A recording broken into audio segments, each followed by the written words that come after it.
Anybody familiar with the city of Albany?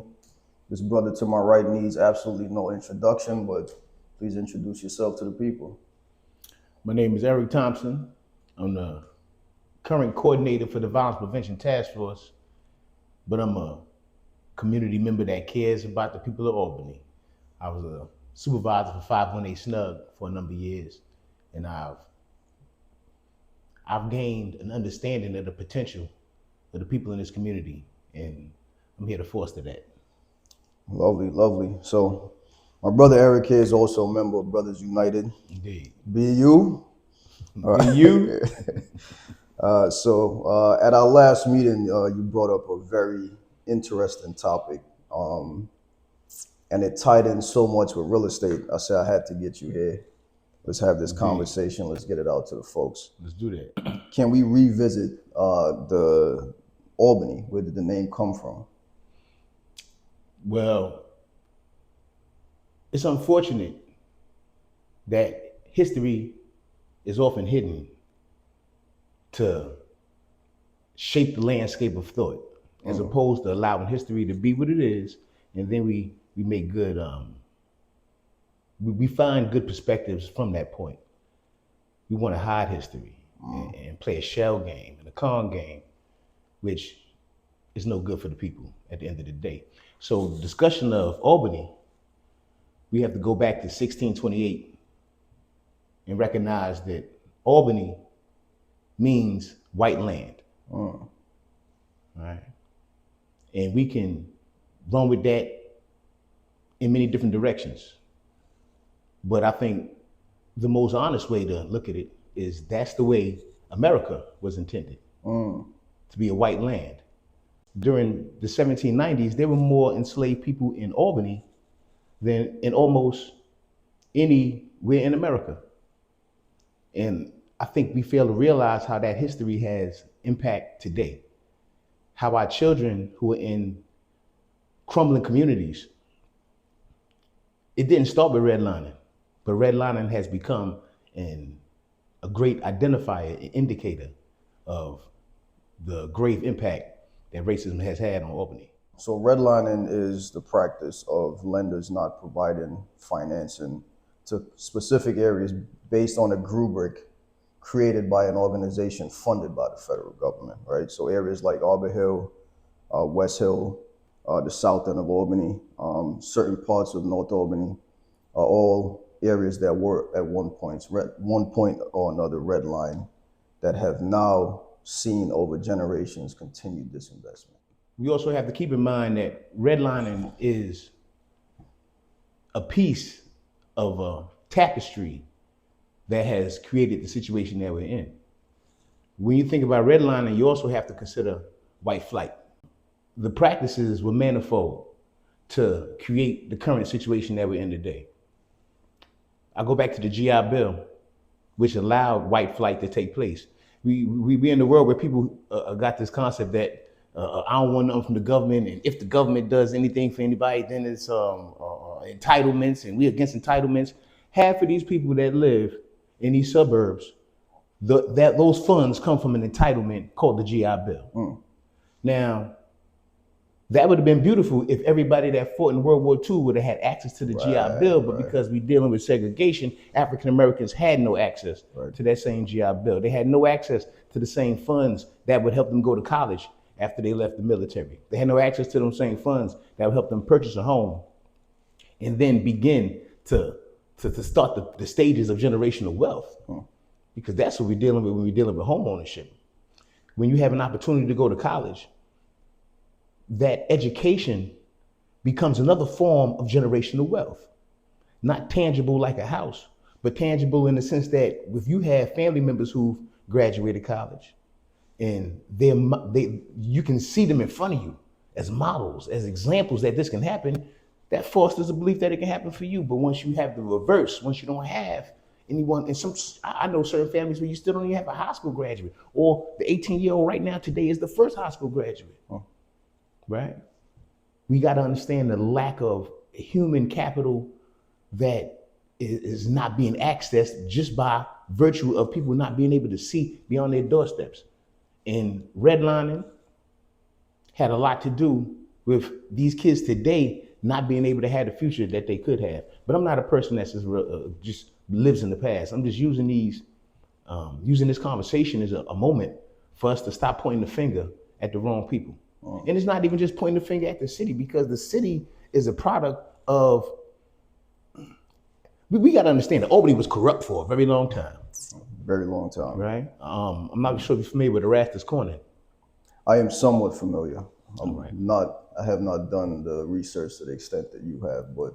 Well, I'm working on a project about this. I'm gonna be brief, but he plays a very important role when we start talking about real estate, because mayors have a lot of power in terms of how you can allocate funds, how you can create zoning opportunities, and with the corrupt machine that they had for over 42 years.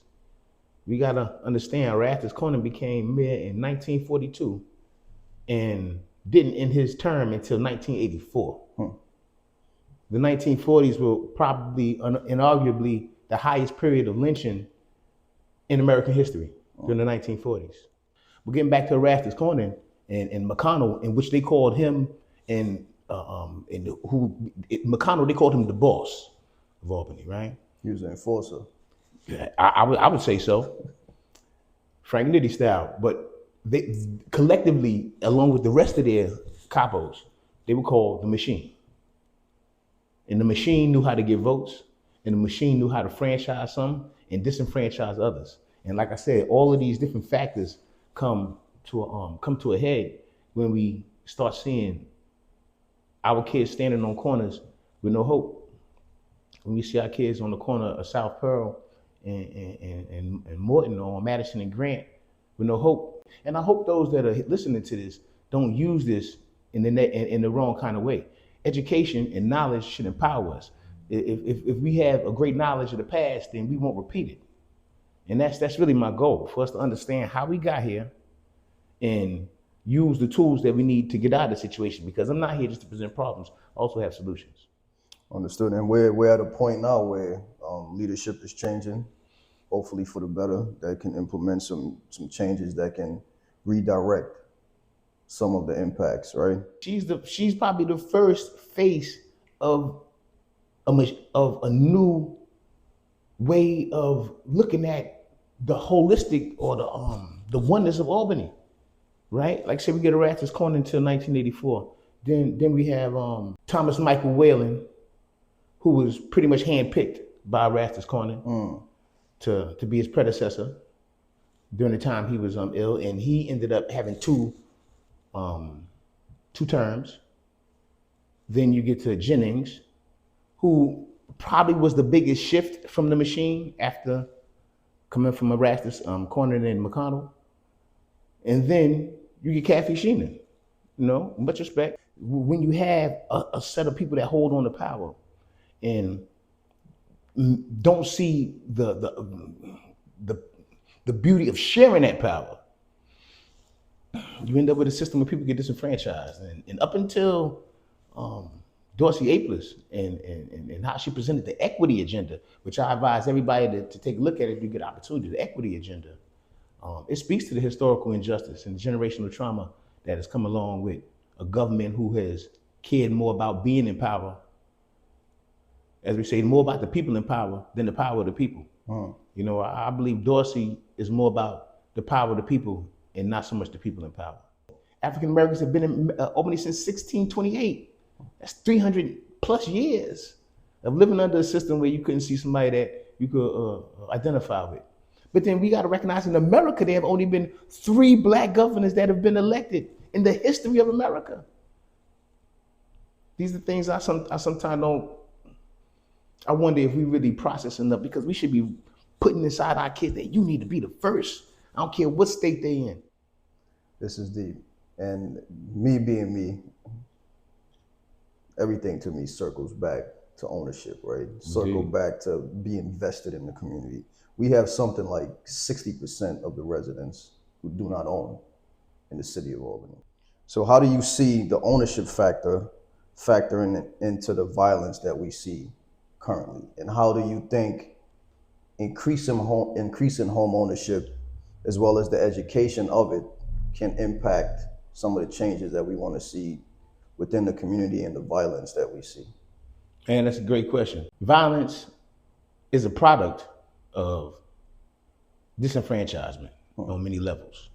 And the lack of ownership is disenfranchisement in its purest form.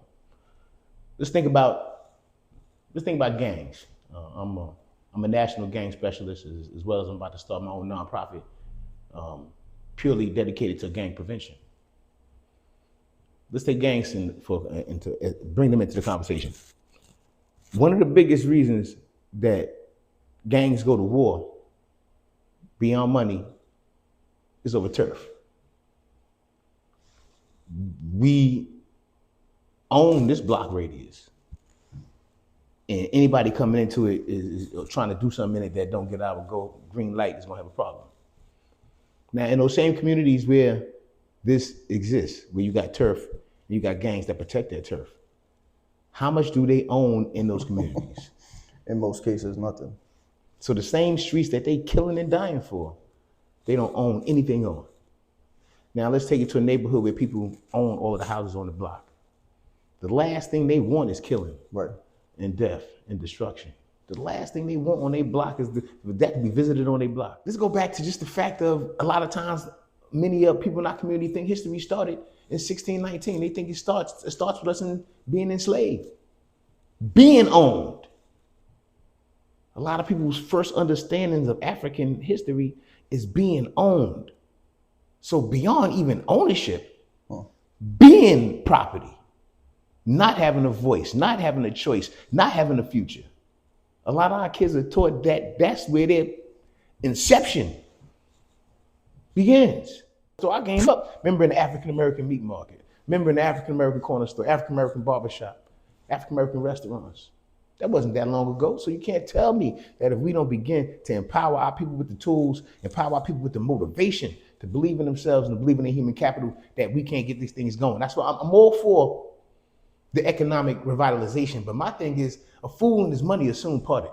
If we don't give our people the tools, you know, you know what I'm saying? How long is it really any sustainable change gonna last? So my thing is, let's definitely ramp up economics, but let's give them the tools. Let's have conversations like this so people can now begin to dig into the past of Albany, dig into the past of a system that they may be blaming themselves when in actuality, the fault, the liability, the accountability lays in a whole lot of different places. Great conversation. So how can the people get in touch with you if they're interested in, you know, attaching to your cause, attaching to the mission, as well as looking for some education to potentially find a path? Well, you can catch me on social media at Clean Up the Block. Clean Up the Block. If you're interested in joining the Violence Prevention Task Force, you can always Google that and submit an application. I'm here on my own volition, though. I'm not speaking for the city when I have this conversation, but I do want you to know that you have somebody in the city that cares, somebody in the city that will help you navigate the different situations that you may find yourself in. So if you find yourself at City Hall, you can even come to my office.